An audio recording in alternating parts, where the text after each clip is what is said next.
Every year when I make predictions on the Grammys, I say this: as long as the Grammys get it wrong, they will still exist as an organization. And today, we're going to look at several times the Grammy has gotten it wrong and caused a stir. We're only going to focus on the last 15 years because if I go through every year, it will be too long and attention spans will be exhausted. And I decided to bring out the tier list for this one. And let me go through them. We have the uncalled for, in which that's when the Grammys deserve to get Will Smith slapped for their actions. Pretty bad, self-explanatory. We have the there's a case tier where I can see it from both sides. The scene worse, again, self-explanatory. And get over yourself.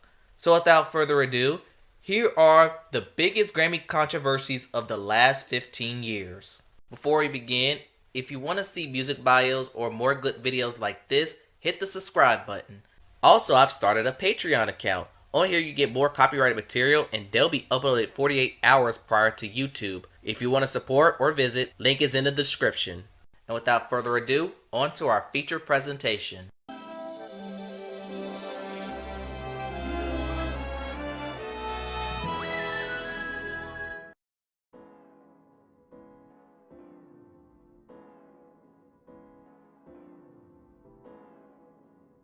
In 2008, Eminem released his comeback album, Relapse, and it was a highly anticipated release. However, when the album actually came out, it wasn't well received amongst hip-hop fans. So when it won Best Rap Album, there were some surprise faces that Eminem won, but it beat out Common, Flo Rida, Mos Def, and Q-Tip. I guess the Grammys wanted to go with a more mainstream pick, as those four other nominees weren't as mainstream as Eminem. And so for that reason, Relapse is not a great album. It's one of Eminem's lesser albums, but I get what the Grammy was trying to do. So I'm gonna place this in the there is a case for.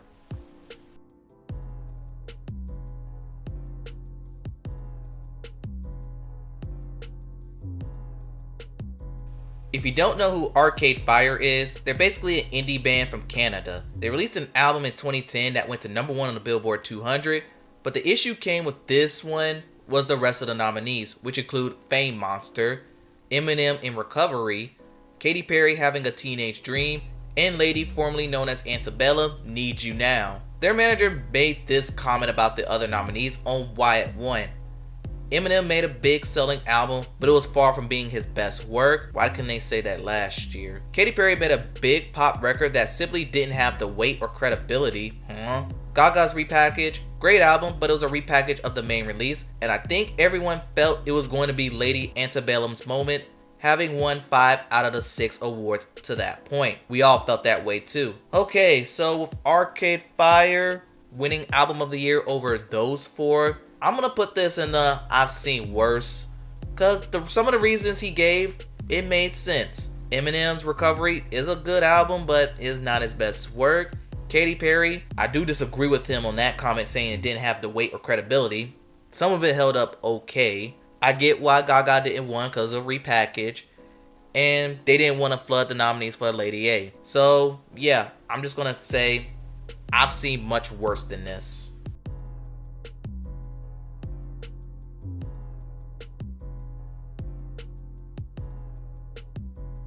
Best New Artist is a category that no one really wants to win as it's deemed cursed, thanks Milli Vanilli, but for Nicki Minaj, she lost Best New Artist to Bon Iver.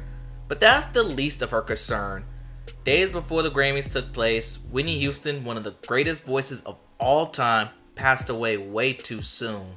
Grammys decided to last minute adjust their show to pay tribute to Whitney, and they asked Nicki Minaj to withdraw her performance last minute to make room for the tributes, but she said no.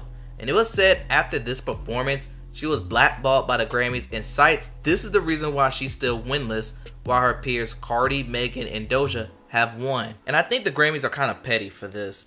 If they're gonna cite Nicki not wanting to cancel a performance that she prepared her hard time for, that's just wrong. I don't know how else I should say this, but I'm putting this in the totally uncalled for category. Because blackballing an artist because they don't want to pull out or withdraw their performance, that's just sickening.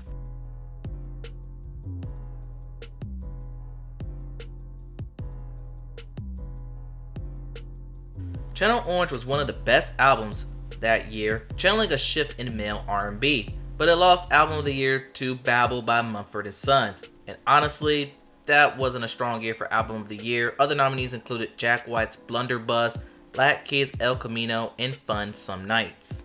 But for Frank Ocean, I think he cites this is the reason why he's currently blackballed from the Grammys. And because he's blackballed, I'm gonna put this album in the pretty bad tier, because in a weak Album of the Year category like this one, he probably should have won, as that album aged pretty good.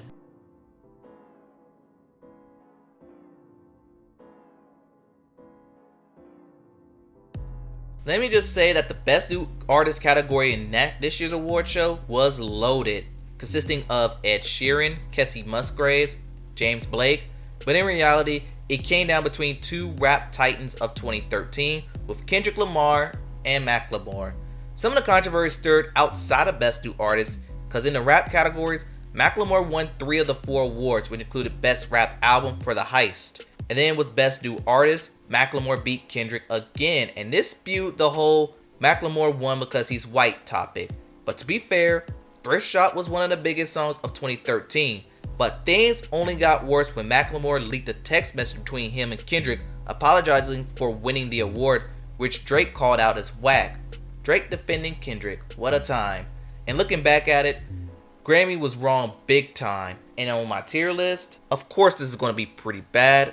I don't think it was uncalled for because, again, Thrift Shop was one of the top songs that year. But if you look at Macklemore later on, his career actually took a big nosedive after leaking that text message.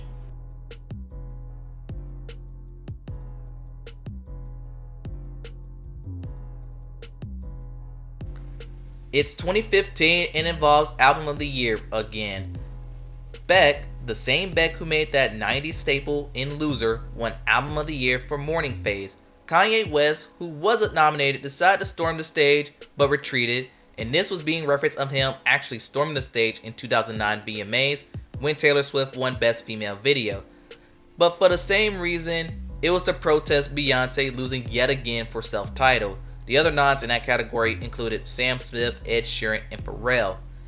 And with this one, okay, I'm also gonna put this one pretty bad, but it's a bit of a reach because I honestly didn't think Beyonce probably should have won that year either for Self-Titled. It's not a bad album, but it's not my favorite. To me, it's a step down between Ness and 4. But Beck and Kanye, yeah, they did talk about this for some time. I'm gonna still put it in pretty bad.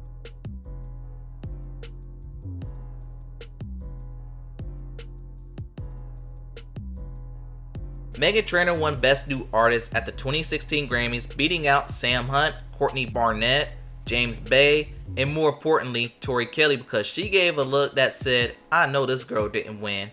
And to me, that wasn't the biggest problem. The modern day rules say you can't be nominated for Best New Artist if you've previously been nominated in any category, and I'm going to mention this later on. Now, if these rules were implemented, Meghan Trainor should have never been nominated to begin with, because All About That Bass was nominated for Song and Record of the year prior, somehow. And many called this out because Meghan Trainor just isn't that great of an artist to begin with. And if you look at the worst songs between 2015 and 2017, most of it features her songs. And because of what I know about the Best New Artist rules, Meghan Trainor, this little thing is going in the pretty bad tier. Tori Kelly should have easily won that Grammy though.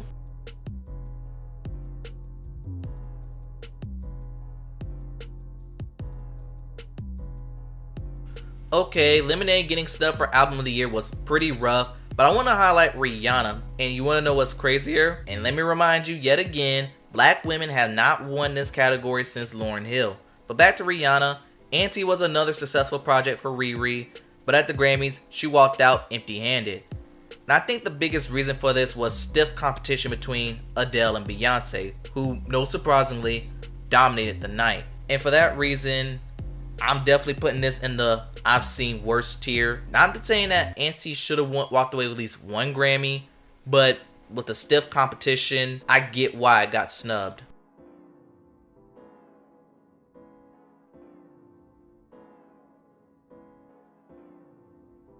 Shape of You was one of the biggest songs of 2017, and to the surprise of no one, was going to be represented at this year's Grammys. In the pop solo category, other nominees included Kelly Clarkson for Love You So Soft, Kesha, Praying, Lady Gaga, Million Reasons, and Pink, What About Us. Now there are 3 issues with this. Ed Sheeran was the only male nominated. Number 2, the song content highlights the female body. And number 3, Ed Sheeran himself wasn't in attendance. Kesha in particular took issue with this, given her circumstance with Dr. Luke. But hey, in 2018 was the year of the Me Too movement, and that was the year things started to shift in favor of the pop girlies. That's another conversation for another day. But as for where I think about this controversy, I kind of think it's overblown, way overblown. Because Shape of You, like I said, was one of the biggest songs of 2017, whether you love it or hate it. And 7 years later, it's still being played in rotation. So for that reason, I hate to tell you ladies this, but you kind of need to get over it, because the better record won. But I will say Kesha's Praying song is pretty good. I'll give her that.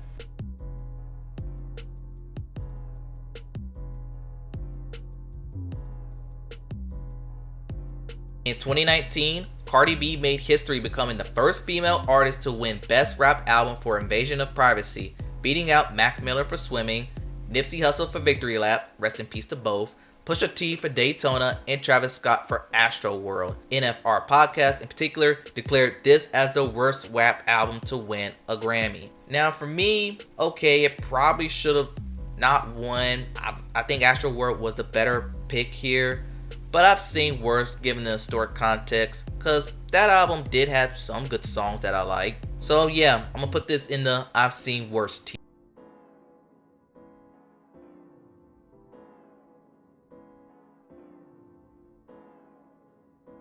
Billie had one of the best nights any artist can have at the Grammys. She won Best New Artist, Song of the Year, Record of the Year, and Album of the Year. But the controversy came with Album of the Year, where she beat out Lana Del Rey's Norman effing Rockwell. In total, Billie Eilish took home 5 Grammys, and her brother took home 6. And many called them out as Grammy/industry darlings, but not as bad as her, because her father is a member of the Recording Academy. And because of that, alright, I do kind of agree with it winning Record of the Year and Best New Artist. Song of the Year, yeah, but I do think Album of the Year was a bit of a reach. But at the end of the day, it's Billie Eilish. She's still one of the main pop stars of this new wave of generation. She's still major. She's still winning Grammys. She's still winning Oscars. She's still winning awards in general. I also need to tell people to get over this one. But you want to know something I will not get over?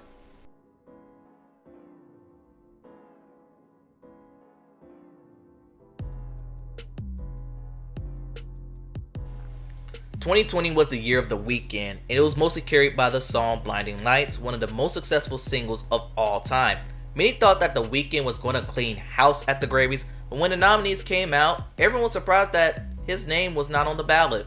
Now for some context, CBS has been the home for the Grammys for as long as I can remember, and that year the Super Bowl was going to be televised on that network. The Grammys wanted The Weeknd to perform at his show, and he initially agreed, but when he saw opportunity to do the Super Bowl, he turned it down. And this is easily uncalled for by the Grammys. And you wanna know what's funny? That year's Grammy was delayed and eventually moved to Las Vegas due to the pandemic. So this whole performance excuse is making it even worse for the Grammys. The Weeknd has since chose not to submit his work to the Grammys, and he'll later win one next year with Kanye, but I feel like that's more of an apology win the Grammys gave him. So yeah, easily uncalled for. I don't like it, and yeah, let's move on.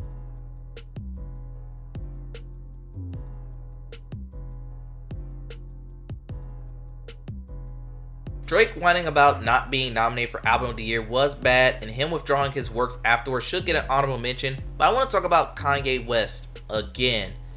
That year he released Donda, one of the top rap albums of 2021, but a year prior to that, a video of him surfaced of him pissing on one of his 21 Grammys, and the reason behind this had something to do with his frustration of his music ownership. But despite this video, he won Best Melodic Rap Performance for Hurricane with The Weeknd and Lil Baby, and he won Best Rap Song for Jail with Jay-Z. Now me personally, if I was in a member of that Recording Academy and I saw this video, He's off my ballot. I'm not nominating him for any reason. But yet, he still walked out with 2 Grammys, which makes this even baffling for me. This might be personal for me, but I'm placing this in the pretty bad tier because you do not disrespect the people who are up giving you awards anyway.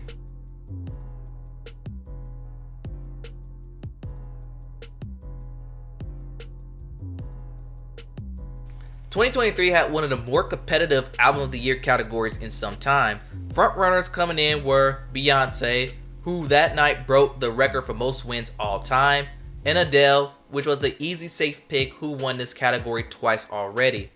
The rest included Coldplay for Music of the Spheres, Bad Bunny for Un Verano Sin Ti, Kendrick Lamar for the Mr. Morale and the Big Steppers, Lizzo for Special, ABBA, and Mary J. Blige for Good Morning Gorgeous. And there was even a table talk during the show to hype up this year's nominees. So when Harry Styles won, there were some shocked faces in the crowd and in this household. Now for me, this one, I'm kind of torn in. I kind of get why Harry Styles won Album of the Year. Because last year, they had a very unpopular pick with Jon Batiste winning Album of the Year. They won a popular pick to win this year. And Harry Styles' album, okay, it had As It Was, which was one of the biggest singles of that year. But there's also a case where Renaissance probably should have won.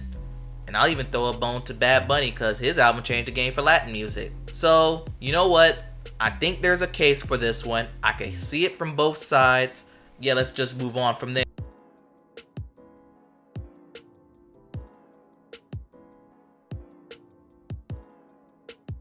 Midnights was one of the biggest selling albums of 2023, but for SZA, she was not that far behind. In December that year, she released her second highly anticipated album, SOS. It went to number 1 and stayed at number 1 for 10 weeks, and her critical response was far better of that of Midnights. But heading into the 2024 Grammys, it was a 2-horse race between these 2 albums, with Midnights ultimately finishing on top. And remember when I said black women haven't won this category since Lauryn Hill? Many, including myself, felt like this was another slap in the face to black women. And what's crazier was that SZA walked out with more Grammy wins, 3 to Taylor's 2. Now, in terms of controversy, I actually understood why Midnights won. 1 year later, I understand why. It's Taylor Swift, CBS want the ratings, whoop-de-doo. It will be her record-breaking 4th win in this category. So there's a case for it, but at the same time, it's Taylor Swift. She already won 3 times. Let someone else win for once. So I can hear, this is another one I can hear from both sides. It's good. I get why it was an issue, but I also get why it wasn't why she won. I'm just gonna leave it at that.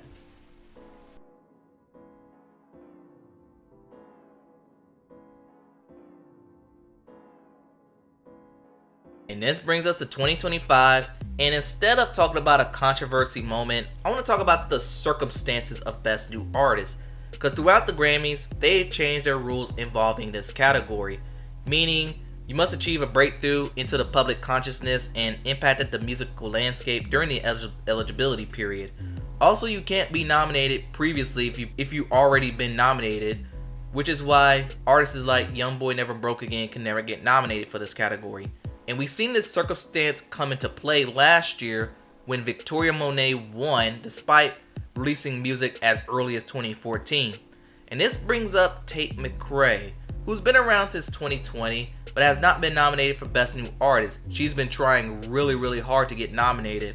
And 2023 was a breakout year for her, with her second album, Think Later, headlined by the song Greedy being her first top 10 single. But the Grammys ruled her ineligible because she submitted for Best New Artist 3 times already. Plus, the Grammys deemed Greedy ineligible anyway as it was released during the previous period. Now compare that to Sabrina Carpenter. Despite her debut album being released around 2015, she broke out in 2024 thanks to songs like Feather, Please Please Please, and more importantly, Espresso. However, she never submitted for the Grammys. She might have did once, but I can't confirm it. But she was ruled eligible for the Best New Artist. So yeah, that's a lot that needs to be said about this category. And for now, I'm just going to put it in the scene worse. Because the Grammys, I don't know. They're very inconsistent when it comes to their best new artist category. It's a category that pretty much no one wants to win these days. A lot of people say that this category is cursed, but for now I'm just gonna place it in seen worse. I gotta see how this year Grammys play out when it comes to best new artists. And yeah, that concludes this video, and here's my tier list. So tell me what y'all think in the comments below. What do you think was the biggest controversy in the Grammys for the past 15 years? If you like what you see, go ahead and give it a like. If you want to subscribe to the channel, go ahead and subscribe. But anyway, thanks for watching, and I'll see you next time.